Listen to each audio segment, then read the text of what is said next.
अस्सलाम वालेकुम। SM news के साथ मैं हूं इश्तियाक अली। खबरों का सिलसिला बढ़ाते हुए रुख करते हैं गुजरात की तरफ। पाकिस्तान के लिए बड़ा एजाज, आज़ाद कश्मीर बरनाला मेंबर के परवेज जराल को इटली में डेमोक्रेटिक पार्टी ने इलेक्शन के लिए टिकट जारी कर दिया। इसी हवाले से मजीद तफसीलात जानते हैं ब्यूरो चीफ मोहसिन मुगल से। जी मोहसिन, बताइएगा क्या तफसीलात है आपके पास?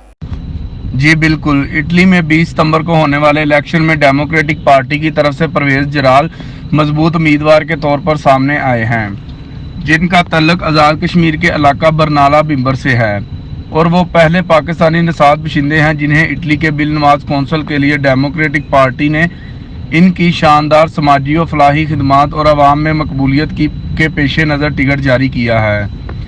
परवेज जराल मुहब्बे वतन पाकिस्तानी हैं जिन्होंने लोगों की खिदमत करके दियारे गैर में पाकिस्तान का नाम रोशन किया है, जिनके बाइस सियासी हलकों में भी इन्हें कदर मंजिलत की निगाह से देखा जाता है।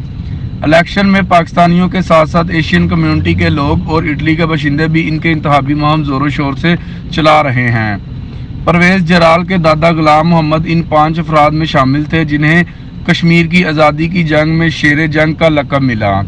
परवेज जराल का कहना है कि वो 20 सितंबर को इलेक्शन में भारी अक्सरियत से कामयाबी हासिल करके पाकिस्तान और कश्मीर का नाम रोशन करेंगे। इन्होंने कहा है कि मुझे तमाम कम्युनिटीज़ के लोगों की भरपूर हमायत हासिल है। पंजाबी हाँ, साडी एक जुबान है, एक साडा कल्चर है, एक असी इलाके दे ते अज मैनूं खुशी हुई है कि मैनूं इतनी खुशी उस दिन नहीं होनी जिस दिन मैं बनना है, लेकिन अज मैनूं इतनी खुशी हुई है कि तुसीं इस्तकबाल किया। अज इंशाअल्लाह ये एक कामयाबी का पहला स्टेज है।